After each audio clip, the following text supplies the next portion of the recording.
नमस्कार. भारतीय स्वातंत्र्य लढा ही एकूणच भारतीय इतिहासातली अतिशय विलक्षण लोकविलक्षण घटना म्हणता येईल किंवा तो एकूण काळच हा लोकविलक्षण होता. या पूर्ण कालखंडामध्ये भारतीय समाज आपण एक राष्ट्र आहोत, एकसंध राष्ट्र आहोत ही भावना घेऊन पुढे चालला होता. या भावनेतून आपण आपलं राष्ट्र घडवू शकतो, त्याचं वर्तमान आणि भवितव्य हे आपण घडवू शकतो, हा एक प्रकारचा आत्मविश्वास या आपल्या संपूर्ण भारतीय समाजामध्ये दिसून येत होता. त्याचे अनेक रूप अनेक प्रकारच्या लढ्यांमध्ये, अनेक प्रकारच्या नेतृत्वांमध्ये आणि त्या नेतृत्वांच्या तितक्याच वैविध्यपूर्ण विचारांमध्ये दिसून येत होतं. जरी पारतंत्र्यात असलो तरी सुद्धा आपण राष्ट्र म्हणून सार्वभौम आहोत, समाज म्हणून सार्वभौम आहोत, ही अतिशय शक्तिशाली भावना त्या कालखंडामध्ये भारतीय समाजाने पहिल्यांदा अनुभवली. आझाद हिंद सेना आणि आझाद हिंद सरकार हे याच एकूण भारतीय समाजाच्या वेगळ्या प्रकारच्या आपल्या सार्वभौमत्वाच्या आविष्काराचं एक रूप होतं. 21 ऑक्टोबर आजचा दिवस हा आझाद हिंद सरकारच्या स्थापनेचा दिवस. या संपूर्ण इतिहासाविषयी, त्याच्या पार्श्वभूमीविषयी आपल्याला आज माहिती देण्यासाठी आपल्याकडे आलेले आहेत माननीय प्राध्यापक डॉक्टर गौरव गाडगीळ.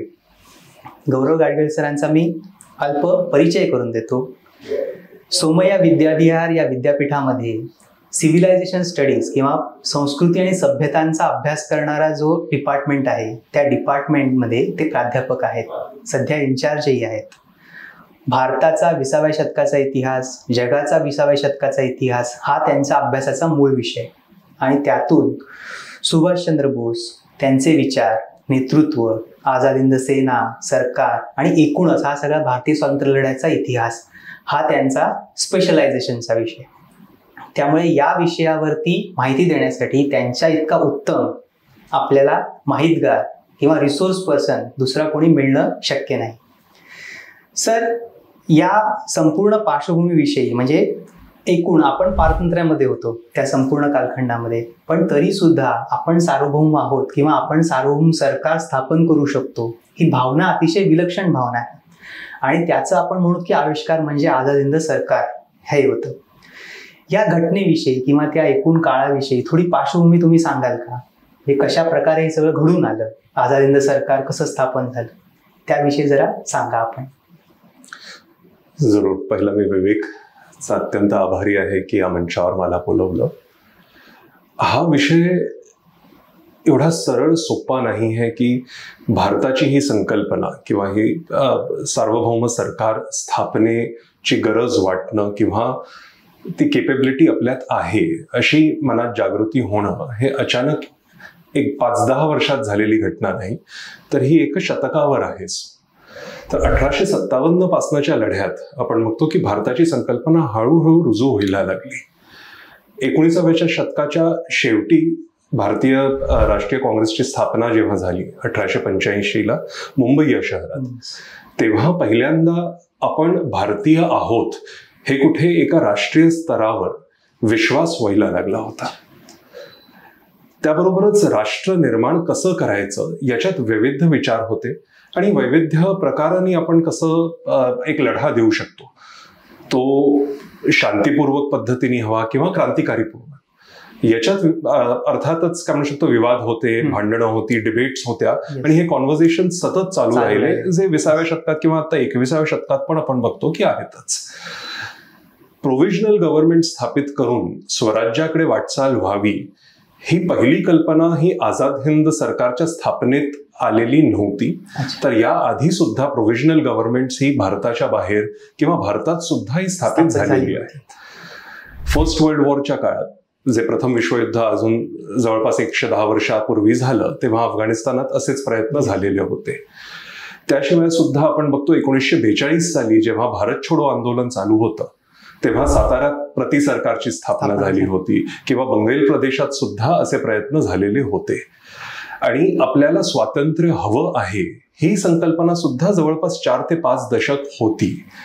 पूर्ण स्वराज्याकडे आपण 1929 सालापासून वाटचाल केली एका मेनस्ट्रीम मुव्हमेंटच्या पद्धतीने.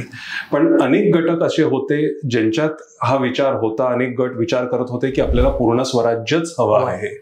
आणि हे 10-15 वर्षांपूर्वीपासून म्हणजे प्रथम विश्वयुद्धापासूनच चालले होते. त्यामुळे या सगळ्यांची सरमिसळण होऊन आपण बघतो की आझाद हिंद सरकारची स्थापना ही मग 21 ऑक्टोबर 1943 साली होते. म्हणजे आझाद हिंद सरकार आपण म्हणूयात की सुभाषबाबूंनी स्थापन केलं किंवा त्या सगळ्या घटनेमध्ये ते एक प्रमुख भूमिका त्यांची होती या सरकारच्या स्थापनेमध्ये. अशाच प्रकारचा प्रयत्न तुम्ही म्हणलात की अफगाणिस्तानमध्ये म्हणजे पहिल्या विश्वयुद्धाच्या वेळेला गदर चळवळीच्या कालखंडात झाला किंवा नंतर प्रतिसरकार जे आपण म्हणतो आणि बंगालमधले काही प्रयत्न, ह्या सगळ्यांचं प्रारूप आणि आझाद हिंद सरकारचं प्रारूप ह्याच्यामध्ये फरक कसा होता? म्हणजे USP काय होता आझाद हिंद सरकारचा?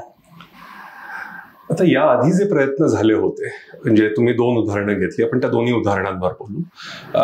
जे अफगाणिस्तानमध्ये काबूलमध्ये प्रयत्न झाला होता प्रोव्हिजनल गव्हर्नमेंटचा एक स्थापित करण्याचा, याच्यातली साम्यता काय आहे आणि याच्यात डिफरन्सेस काय आहेत आपण दोन्ही बघू. साम्यता अशी आहे की फर्स्ट वर्ल्ड वॉरचा उपयोग करून भारतीय स्वातंत्र्यासाठी आपल्याला लढायला हवं आणि यावेळी आपल्याला इंग्रजांच्या दृष्टीने विचार नाही करायला हवा, ही एक साम्यता होती. Enemy's difficulty is our benefit या विचारधारणेने आपण बघतो की पहिल्या विश्वयुद्धात सुद्धा झाले होते प्रयत्न. आणि काबूलमध्ये गदर मुव्हमेंट जी सुरू झाली ती अमेरिकेत सुरू झाली. सॅन फ्रान्सिस्कोला आपण बघतो की गदर पार्टीची सुरुवात झाली होती. त्यांना सुद्धा सशस्त्र क्रांतीच घडवायची होती आणि भारताबाहेरनं सगळे हे प्रयत्न एकत्र करून मग भारतात प्रवेश करून भारताला स्वातंत्र्य मिळवून देऊ. तर याच संकल्पनेनी आझाद हिंद फौज किंवा आझाद हिंद सरकार नंतर त्याची सुद्धा स्थापना झाली होती. 1942 ची जेव्हा आपण प्रतिसरकारची आपण तुलना करतो तेव्हा आपण बघतो की प्रतिसरकार ही म्हणायला गेलं तर गांधीवादी चळवळीतनं उभी राहिलेली सरकार होती. भारत छोडो आंदोलन किंवा क्विट इंडिया मुव्हमेंट ज्याला आपण म्हणतो, चले जाव आंदोलन. आता चले जाव आंदोलन मध्ये फक्त कसं होतं की सुरुवात याची जरी गांधीवादी पद्धतीने झाली असली तरी अनेक क्रांतिकारी मेथड्स जे आहेत ते यूज केले गेले. मुंबईतच जवळपास म्हणजे मुंबई प्रांतात बॉम्बे प्रॉव्हिन्स जो होता, बॉम्बे प्रेसिडेन्सी, यात जवळपास 900 ठिकाणी विविध ठिकाणी बॉम्ब ब्लास्ट होणं, रेल लाईन्सना तोडणं, पोस्ट लाईन्सना कट करणं किंवा गव्हर्नमेंट ऑफिसेसवरती कब्जा करून त्यांच्या ट्रेजरीजना लुटणं, हे जे पारंपरिक पद्धतीने आपण म्हणतो की हे क्रांतिकारी मेथड्स होते, हे सगळे आपण बघतो चले जाव आंदोलनात यूज केले गेले. आणि प्रतिसरकार त्या चौकटीत बसणारी होती. त्यामुळे म्हटलं तर ती गांधीवादी चळवळीतनं उभी राहिलेली सरकार, पण म्हटलं तर त्याच्यात क्रांतिकारी घटक होते. परत दुसऱ्या विश्वयुद्धाचा उपयोग करून भारताला स्वातंत्र्य मिळवून देण्यात त्यांचा पण सुद्धा प्रयत्न होता. तर इथे थोडीफार साम्यता आहे. पण वेगळेपणा कुठे येतो? आता वेगळेपणा जर आपण बघतो आझाद हिंद सरकारचा, आझाद हिंद सेनेची स्थापना ही सुभाषचंद्र बोसांनी नाही केली. तर आपल्याला माहिती आहे की कॅप्टन मोहन सिंग आणि राजबिहारी बोस इंडियन इंडिपेंडन्स लीगचे जे प्रमुख होते जपानमध्ये, या दोघांनी एकत्र मिळून भारतीय आझाद हिंद सेनेची स्थापना केली होती. पण आझाद हिंद नंतर ज्याला आपण रिऑर्गनायझेशन म्हणतो, रिस्ट्रक्चरिंग म्हणतो, हे सुभाषचंद्र बोसांनी केलं. सुभाषचंद्र बोसांचं वैशिष्ट्य हे की त्यांनी म्हटलं की फक्त एक इंडियन नॅशनल आर्मी किंवा आझाद हिंद सेना असून चालणार नाही, आपल्याला एक प्रोव्हिजनल गव्हर्नमेंट हवी आणि आझाद हिंद सरकारची म्हणून स्थापना ही केली गेली. सिमिलॅरिटीज तर आहेत. इथे पण आपण बघतो की ते आयरिश डिक्टम यूज करून एनिमीज अ फ्रेंड म्हणून जपान, जर्मनी, इटली यांची मदत घेऊन ही सेना उभी करण्यात आली. पण वेगळेपणा असा आपल्याला दिसतो की इथे एक जास्त मेथॉडिकल नुआन्स होता, खूप जास्त गांभीर्याने विचार केला गेला होता वेगवेगळ्या अंगांकडे. प्रोव्हिजनल गव्हर्नमेंट ही फक्त नावासाठी प्रोव्हिजनल नसून याच्यात प्रॉपर डिपार्टमेंट्स आणि मिनिस्ट्रीज होत्या, मंत्रिमंडळ स्थापित केलेली होती, त्यांना एक डिव्हिजन ऑफ वर्क आपण जे म्हणतो, डेलिगेशन ऑफ अथॉरिटी, ते दिलं गेलं होतं. करन्सी जी होती ती डेव्हलप केली गेलेली होती. बँकिंग सिस्टम सुरू केलेला होता. त्यामुळे एक नॉर्मल गव्हर्नमेंट जशी चालते, आता पॉलिटिकल सायन्सच्या दृष्टीने आणि त्यांच्या थिअरीप्रमाणे 4 घटक असतात की ज्याला नेशन स्टेट मग आपण म्हणता येतो. स्टेट या कल्पनेचे 4 घटक असतात. So one is population. Population म्हणजे लोकसंख्या जी म्हणते आणि स्वीकारते की हो ही सरकार आम्हाला मान्य आहे, हा देश आम्हाला मान्य आहे. तर तिकडे भारतीय लोक होती साऊथ ईस्ट एशियामध्ये डायस्पोराची, ज्यांनी स्वीकारलेलं होतं. दुसरे असते सरकार असणं. State is a permanent concept, government keep on changing. तर सरकार ही स्थापित झालेली होती. तिसरी गोष्टी असते स्वातंत्र्य. त्या सरकारचं आणि त्या देशाचं स्वातंत्र्य हे आंतरराष्ट्रीय स्तरावर विविध देशांनी स्वीकारणं. तर आपण बघतो जर्मनी, इटली, जपान असे अनेक 9 देश यांनी आझाद हिंद सरकार आणि आझाद हिंद देश याला स्वीकृती दिली होती. आणि चौथं असते टेरिटरी, भूमी. तर आपण बघतो ही चौथा घटक आपला पूर्ण झाला जेव्हा अंदमान आणि निकोबार आयलंड, ज्याला शहीद आणि स्वराज द्वीप हे नवीन नावं दिली गेली सुभाषचंद्र बोसांनी, हे जपाननी हे आझाद हिंद सरकारला ट्रान्सफर केले. त्यामुळे लिगली स्पीकिंग एक नेशन स्टेट फॉर्मेशन हे झालेलं होतं. सो या पद्धतीत आझाद हिंद सरकार किंवा हा प्रयत्न हा आधीच्या प्रयत्नांपेक्षा फार वेगळा होता आणि जास्त कमिटेड होता. कारण आपण बघतो की जवळपास 40,000ची फौज ही तयार करण्यात आली होती. ऍक्च्युअल युद्ध झाली कोहिम्याला म्हणा, इम्फालला म्हणा. So you have a very different way in comparison to the earlier. म्हणजे 42 किंवा पहिल्या विश्वयुद्धात जे प्रयत्न झाले गदरकडनं अयशस्वी ठरले, पण लॉंग टर्म डायनामिक्स बघितले तर त्यांचा यशाचा वाटा हा खूप मोठा होता. म्हणजे आपण म्हणू शकतो की अशा प्रकारचं प्रतिसरकार किंवा अशा प्रकारचे प्रोव्हिजनल गव्हर्नमेंट स्थापन करण्याची ही एक उत्क्रांतीच होती की जी आपल्याला पहिल्यापासून दिसत. आणि आझाद हिंद सरकार हा त्याच्यातला एक महत्वपूर्ण टप्पा म्हणतात की जिथे सुभाषजी त्या सगळ्या प्रक्रियेतले नेतृत्व म्हणून, नायक म्हणून उभे राहतात. सुभाषबाबूंचा हा सगळा विचार, राष्ट्रीय विचार, आपण म्हणू की मिळेल त्या मार्गाने शक्य तसे प्रयत्न करून, प्रयत्नांची पराकाष्ठा करून आणि लगेच मिळेल अशा फळाची अपेक्षा न करता सातत्याने स्वातंत्र्यासाठी किंवा सार्वभौमत्वासाठी झगडा देत राहणं, हा अशा प्रकारचा एक राष्ट्रार्थ कर्मयोगच या सगळ्या नेत्यांनी उभा केला. आणि त्याचं सुभाषबाबूंच्या सगळ्या या प्रयत्नामध्ये आपल्याला मोठा एक आविष्कार दिसतो. या सगळ्या सुभाषबाबूंच्या विचारांवरती राजकीय राष्ट्रवाद की सांस्कृतिक राष्ट्रवाद, म्हणजे या दोघांपैकी कुठल्या वैचारिक एका पठडीचा किंवा एखाद्या गाभ्याचा आपण म्हणू प्रभाव होता? आजच्या काळात आपण कसं करतो की इतिहासाकडे जेव्हा बघितलं जातं अभ्यासाच्या दृष्टीने, तर जवळपास अजून 100 वर्षांपूर्वी एक इतिहासकार होते E.H. कार. त्यांनी लिहिलंय all history is present history because we look at the past with the views of the present. त्यामुळे आजच्या विचार जे असतात त्यांना आपण आपल्या मनात कुठेतरी ठेवून हे डोकावतो इतिहासात काय घटना घडल्या. त्यामुळे राजकीय विचारधारणा होती की सांस्कृतिक राजकारण होतं, हे आपले आजचे कॉन्सेप्ट आहेत जे डेव्हलप झालेले आहेत. त्या काळात आपण बघतो की there was a great element of fluidity ज्याला म्हणता येईल, की राजकारण हे फक्त राजकारणापर्यंत सीमित नव्हतं. त्याच्यात सांस्कृतिक राजकारण सुद्धा होतं, आर्थिक सुद्धा होतं, सामाजिक पण होतं. त्यामुळे आणि प्रत्येक नेता जर आपण बघितला त्या काळातला, तर प्रत्येक नेत्याच्या राजकारणात, त्यांच्या विचारधारेत या सगळ्या भावना, या सगळ्या कल्पना कुठे ना कुठे डोकावतात. तर सुभाषचंद्र बोसांचं पण तसंच आहे. तर त्यांनी सुद्धा विविध गोष्टींवर, भले ती भारताची संस्कृती असो, राजकारण असो, आर्थिक व्यवस्था असो, सामाजिक व्यवस्था असो, या सगळ्यांवर टिप्पणी केलेली आहे.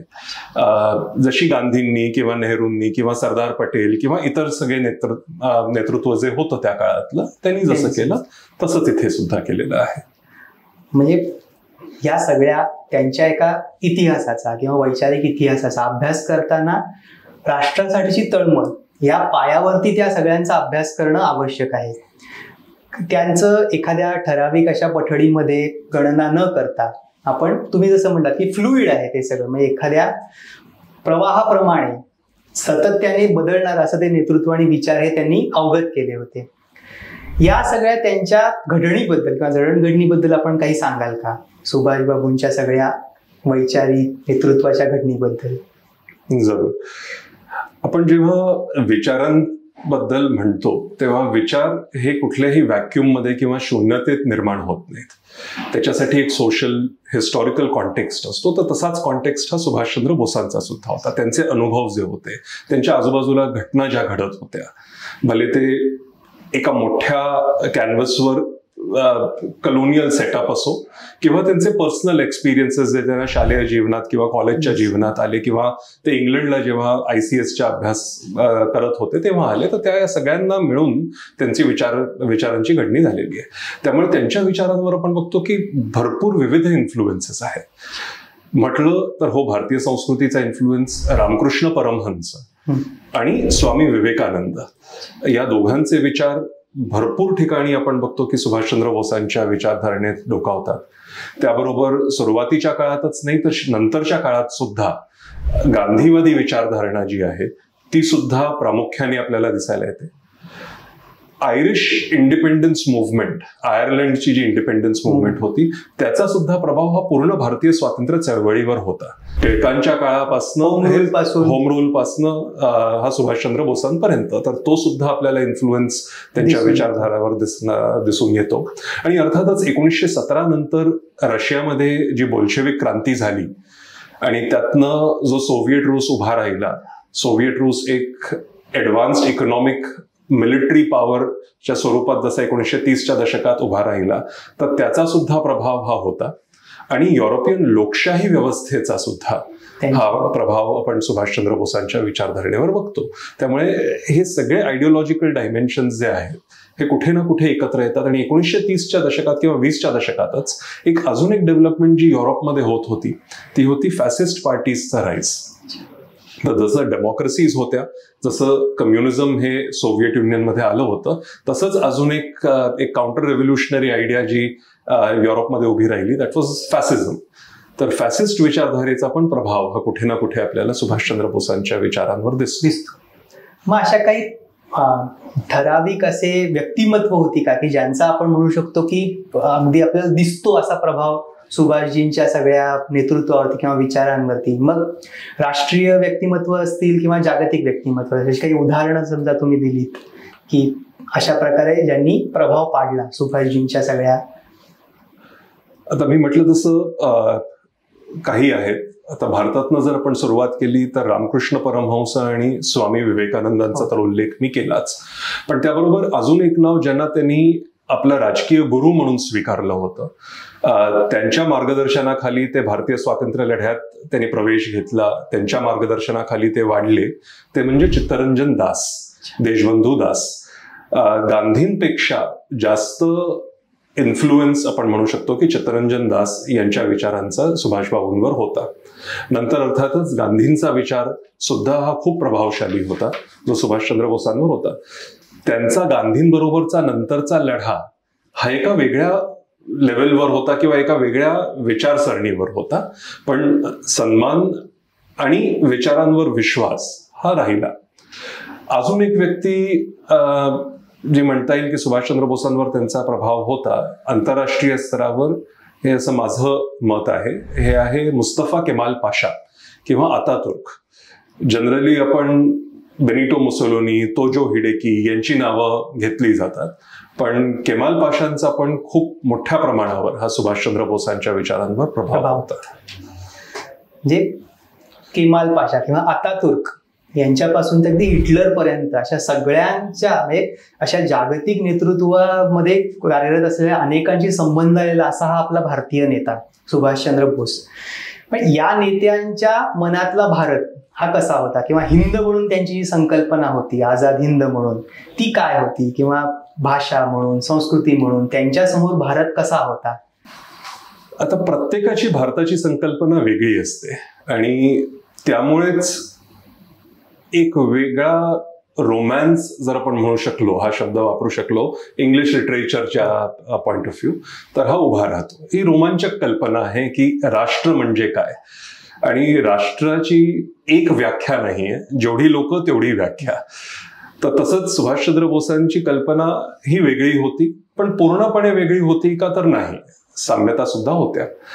आता राष्ट्र आपण जेव्हा आज म्हणतो तेव्हा अनेक संकल्पना त्याच्याबरोबर बांधलेल्या येतात. राष्ट्रकरण ही संकल्पनाच मुळात युरोपियन केंद्रित आहे, युरो केंद्रीय आहे, आणि त्या हिशोबाने भारताकडे आली कारण कलोनियलिझम होतं. आता जेव्हा आपण म्हणतो की भाषा, तुम्ही भाषेचा उल्लेख केला, तर सुभाषचंद्र बोसांची भाषेवरचं मत हे खूप वेगळं होतं. जे त्यांचे समकालीन नेता होते, गांधी असो, नेहरू असो, पटेल असो, त्यांना पण पूर्णपणे मान्य नव्हतं.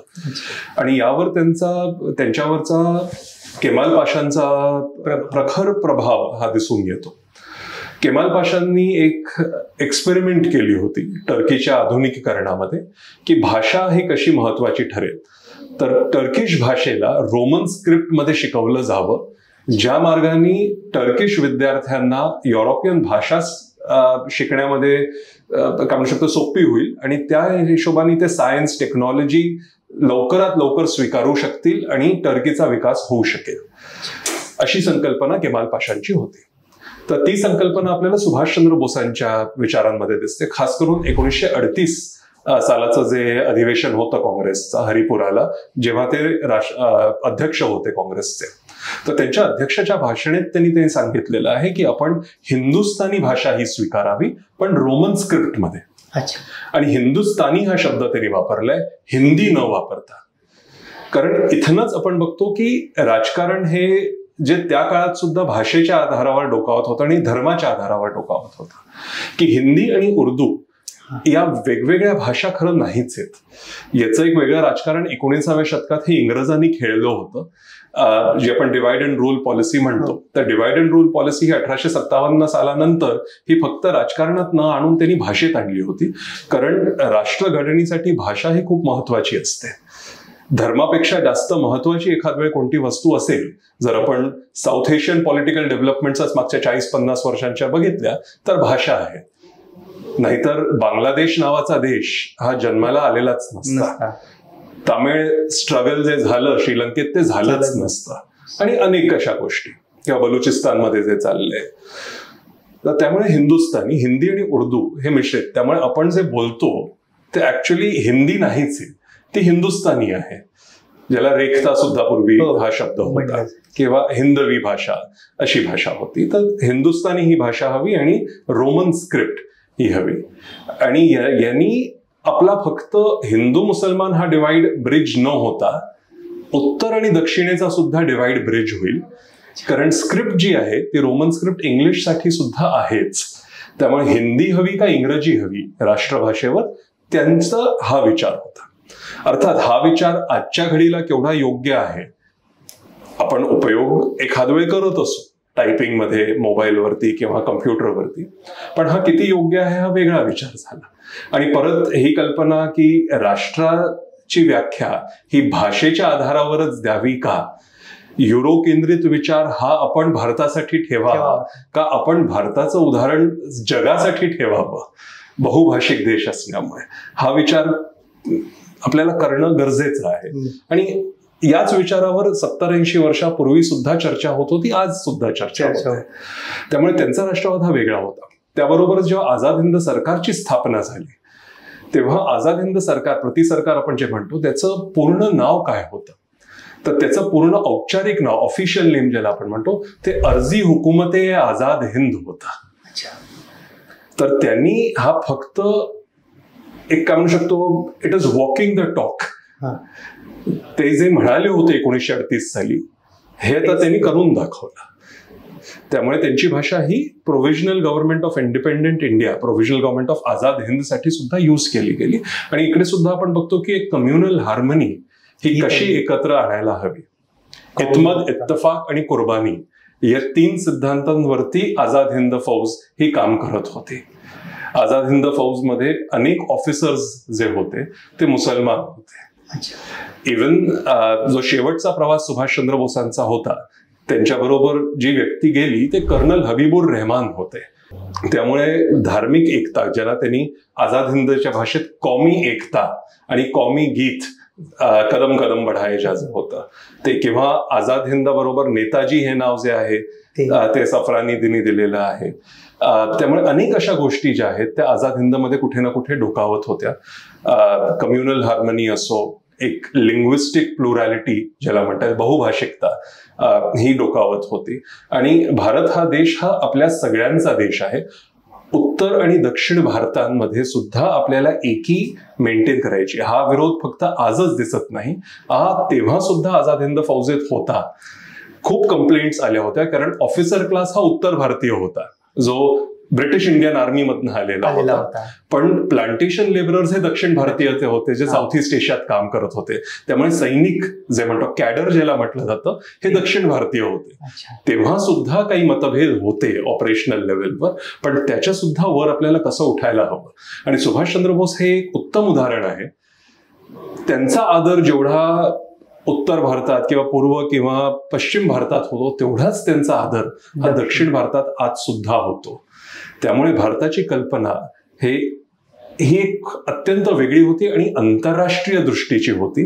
कारण नॅशनलिझम हा विचार हा टागोरांचा पण त्यांच्या विचारधारात कुठे ना कुठे डोकावला. आपण टागोरांचं तुम्ही म्हणलात त्याच्यावरून आझाद हिंद सरकारसाठी त्यांनी वेगळं राष्ट्रगीत सुद्धा पूर्ण हे करून घेतलं होतं आणि ते चाल आणि त्याची समांतर अशी ठेवली होती. त्याविषयी थोडं तुम्ही सांगितलं. आता आझाद हिंद सरकारचं राष्ट्रगीत हवं आणि तसंच भारताचं एक राष्ट्रगीत हवं यावर चर्चा झालेली होती. भारताचं राष्ट्रगीत काय असेल याच्यावर चर्चा 1911च्या अधिवेशनात काँग्रेसच्या झाली. रवींद्रनाथ टागोरांचं जनगण मन आपण बघतो की ते स्वीकारलं होतं आणि ते स्वातंत्र्यानंतर औपचारिक पद्धतीने एक स्वतंत्र भारताने सुद्धा स्वीकारलं. सुभाषचंद्र बोसांना पण हे गीत अत्यंत आवडायचं, पण त्यांचा फक्त विरोध हे होता की ही अत्यंत संस्कृतनिष्ठ गीत आहे आणि जनसामान्याला हे समजणार नाही. त्यामुळे जनसामान्याच्या भाषेत आणि हिंदुस्थानी भाषेत हे हवं म्हणून सब सक चैन की बरखा बरसे भारत भाग है जागा असं हे नवीन गीत रचलं गेलं. आणि आबिद हुसेन नावाचे एक व्यक्ती होते ज्यांनी हिंदुस्थानीत हे गीत रचलं. आज आता आपण देशकाल सापेक्ष किंवा परिस्थिती सापेक्ष जेव्हा सुभाषजींचा विचार करतो किंवा या सगळ्या इतिहासाचा विचार करतो तर या व्यक्तित्वाचा त्याच्या इतिहासाचा अभ्यास हा कसा करावा मुळात आणि तो करणं किती महत्वाचं आहे हे तुम्ही सांगा. असं नाहीये की आतापर्यंत सुभाषचंद्र बोसांवर अभ्यास झालेला नाहीये. भरपूर अभ्यास झालेला आहे, चांगला अभ्यास झालेला आहे.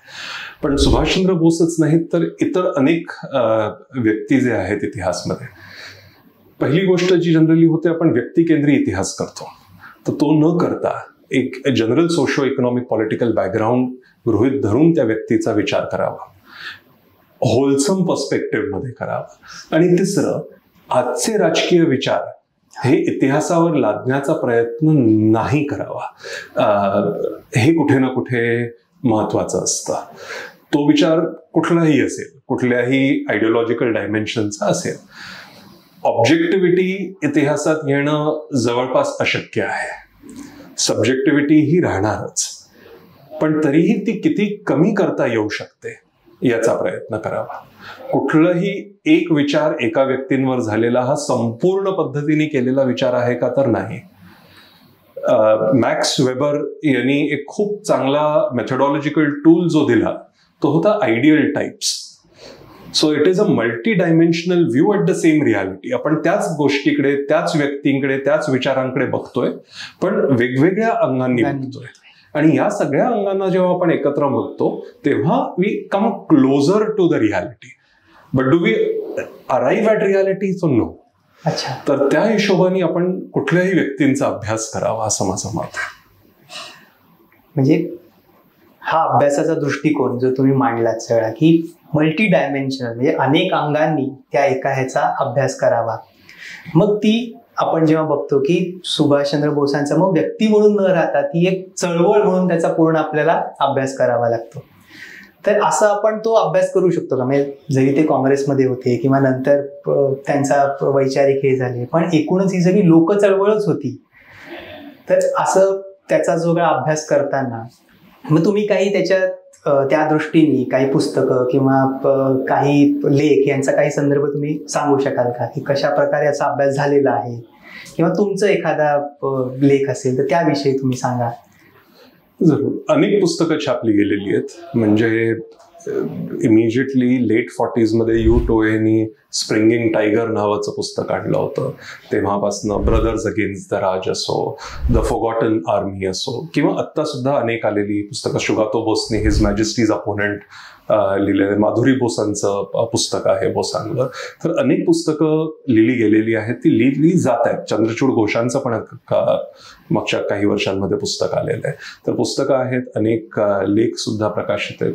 एक लेख मी सुद्धा लिहिला होता, पण तो आझाद हिंद सेना आणि खास करून राणी ऑफ झांसी रेजिमेंटची होती, तर तो त्यावर लिहिला होता. ब्लूम्सबरीनी एका पुस्तकात तो छापलेला आहे. आणि या सगळ्या लेखांमधनं सुद्धा असं आपल्याला कधी कधी आढळतं की काही गोष्टी या मिसिंग आहेत, किंवा काही विचार जे असतात ते आपल्याला इन्स्पायर करतात की या विचाराला आपण एक्सटेंड करून अजून वेगळा कसा विचार करू शकतो.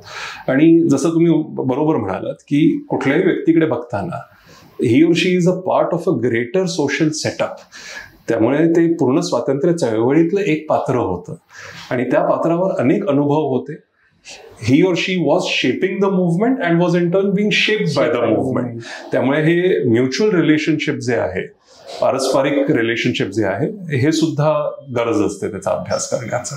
आपण म्हणलात की झाशीची राणी म्हणजे रेजिमेंट होती आणि त्याबद्दल तुमचं एक पेपरही तुम्ही लिहिलाय. त्याबद्दल थोडं सांगाल का की ती रेजिमेंट कशी फॉर्म झाली, त्याचं महत्व काय होतं आणि ती त्या कालखंडातली कशी क्रांतिकारी घटना होती? जरूर. आता दोन गोष्टींबद्दल भरपूर गोष्टी राणी लक्ष्मीबाई रेजिमेंटवर बोलल्या गेलेल्या आहेत, लिहिल्या गेलेल्या आहेत, पण मी दोन गोष्टी वेगळ्या मांडतो ज्या एवढ्या माहिती नाही आहेत. पहिली गोष्ट म्हणजे राणी लक्ष्मीबाई रेजिमेंटमध्ये ज्या अनेक राण्या आल्या, सहभागी झाल्या त्या चळवळीत, तर म्हटलं जातं की फक्त आणि फक्त राष्ट्रसेवा किंवा देशप्रेम हीच एक कल्पना होती ज्याच्यामुळे त्या आल्या. तर तसं न होता अनेक विचार होते. मी म्हणत नाही की राष्ट्रप्रेम नव्हतं, ते निश्चितच होतं, पण त्याशिवाय त्यांचे आलेले अनुभव सुद्धा तेवढेच महत्वाचे होते. प्लांटेशन ओनर्स अनेक वेळा इंग्रज होते, त्यामुळे काय म्हणू शकतो आपण फिजिकल असॉल्ट हा अनेक महिलांवर झालेला होता. प्लांटेशन्सवर सेक्शुअल असॉल्ट झालेले होते, त्यामुळे त्यांची चीड होती इंग्रजांवर. स्वदेशप्रेम जेवढं होतं तेवढेच इंग्रजांवरची चीड सुद्धा होती, किंवा रेशियल डिस्क्रिमिनेशन याचा अनुभव अनेक लोकांना आलेला होता. त्यामुळे त्या कारणांमुळे सुद्धा त्या राणी ऑफ झांसी रेजिमेंटमध्ये आल्या. दुसरी गोष्ट, त्यांचं ट्रेनिंग जे दिलं गेलं ते पूर्णपणे मेल्सना जे ट्रेनिंग दिलं जायचं, पुरुषांना जे ट्रेनिंग दिलं जायचं त्याच पातळीवर, त्याच धर्तीवर दिलं गेलं. असं प्रखर स्वरूपात सांगण्यात आलं होतं सुभाषचंद्र बोसांनी की 1% सुद्धा कमी पातळीचं ट्रेनिंग हे त्यांना देणं गरजेचं नाही, सेम लेवलचंच देणं गरजेचं आहे. तिसरी गोष्ट, जपान सरकारकडनं प्रचंड विरोध आला होता राणी ऑफ झांसी रेजिमेंटला. अच्छा. जपानी संस्कृती ही आज सुद्धा ही पुरुष प्रधान संस्कृती आहे. त्या काळात तर प्रचंड जास्त प्रमाणात पुरुष प्रधान संस्कृती होती आणि जपान सरकार, जपान लष्करी व्यवस्थेनी खूप मोठ्या प्रमाणात विरोध केला. एवढा विरोध की या रेजिमेंटसाठी आम्ही 1 पैसा सुद्धा देणार नाही, आम्ही कुठलाही लॉजिस्टिकल सपोर्ट देणार नाही. हे असताना सुद्धा सुभाषचंद्र बोसांनी म्हटलं की ही रेजिमेंट आपल्याला उभी करणं गरजेचं आहे आणि आपण उभी करणारच. याच्यासाठी एक वेगळी फंडिंग ड्राईव्ह ही रेज करण्यात आली होती तिथे, जे अर्थात भारतीय होते त्याच्यातनं, आणि ही रेजिमेंट उभी करण्यात आली. त्या काळात जेव्हा आपण बघतो की भारतीय स्वातंत्र्य लढ्यात सुद्धा महिलांचं योगदान होतं, क्रांतिकारी चळवळीत योगदान होतं, पण एक फुल फ्लेज्ड रेजिमेंट उभी करणं, त्यांना त्याच पातळीवर ट्रेनिंग देणं, त्यांना फ्रंटलाईन्स पर्यंत घेऊन जाणं, भले ते लढले नाहीत, त्यांना सेकंडरी रोल, नर्सिंग रोल दिला गेला, पण तरीही उभी करणं, त्यांना फुल डिप्लॉयमेंट स्टेजमध्ये आणणं, ही एक क्रांतिकारी, एक सोशल रेव्होल्युशन होतं. कारण परमनंट कमिशन महिलांना हे आत्ता आपल्याला बघतो की 8-9 वर्षापूर्वी हे सुप्रीम कोर्टाच्या निर्णयानंतर आलेलं आहे, आणि हे 1943 साली होणं हे त्या काळाच्या केवढ्या पुढे होतं. त्यामुळे याच्यात सुद्धा आपल्याला सुभाषचंद्र बोसांचे विचार जे आहेत ते कळतात. आणि इथे प्रभाव कुठे ना कुठे ह्या सोव्हिएट युनियनचा होता, कारण सोव्हिएट युनियनमध्ये एवढ्या मोठ्या प्रमाणात महिलांचा योगदान होतं दुसऱ्या विश्वयुद्धात. तर हा कुठे ना कुठे प्रभाव आपल्याला जाणवतो. शेवटचा प्रश्न सर, की आपण या सगळ्या इतिहासाचे डोळस अभ्यासक आहात, तसा एक अभ्यासक म्हणून तुम्ही आजच्या तरुणांना किंवा विद्यार्थ्यांना, संशोधकांना काय संदेश द्याल? आजच्या पिढीला खास करून, आता मी डोळस अभ्यासक आहे का नाही माहिती नाही, मी अभ्यासक आहे, मी वाचतो. तर जनरेशन झी आणि पुढे येणारी जनरेशन अल्फा यांना एकच मेसेज असेल की वाचा. व्हॉट्सॲप मेसेजेस, व्हिज्युअल्स जे आहेत ते जास्त अपील होतात, कारण टेक्नॉलॉजी बदलते. फेसबुक हे आता वरिष्ठ लोकांचा सोशल मीडिया प्लॅटफॉर्म झालेला आहे. इंस्टाग्राम हा तरुणांचा आहे, कारण visual medium is getting more powerful. Textual मीडियमचा प्रभाव कमी होत चाललेला आहे. पण तरी वाचणं गरजेचं आहे, आणि वाचणं फक्त एकाच विचारांच्या दृष्टीने नाही. भले तुमचे विचार पटत नसतील तरी त्या लेखकाचं पुस्तक वाचणं किंवा तो लेख वाचणं तेवढंच गरजेचं आहे. हा माझा एक संदेश असेल. टेक्नॉलॉजीकडे पण पाठ करू शकत नाही, आणि ते करणं चुकीचंच आहे. त्यामुळे आर्टिफिशियल इंटेलिजन्सचा उपयोग आपण करावा, पण किती विश्वास ठेवावा हा प्रश्न सुद्धा तेवढाच महत्वाचा आहे. त्यामुळे वाचत राहा आणि विविध गोष्टी वाचत राहा. धन्यवाद सर, आपण आज आलात आणि या सगळ्या आपल्या मुलाखतीच्या माध्यमातून खूप महत्त्वपूर्ण माहिती, अभ्यासपूर्ण माहिती आमच्या सगळ्या प्रेक्षकांना दिलीत. अशाच प्रकारची माहितीपूर्ण व्हिडिओज किंवा अशी माहिती आणखी मिळवण्यासाठी साप्ताहिक विवेकचं आपलं जे यूट्यूब चॅनल आहे ते नक्की पाहत राहा. लाईक करा, शेअर करा, सबस्क्राईब करा. धन्यवाद.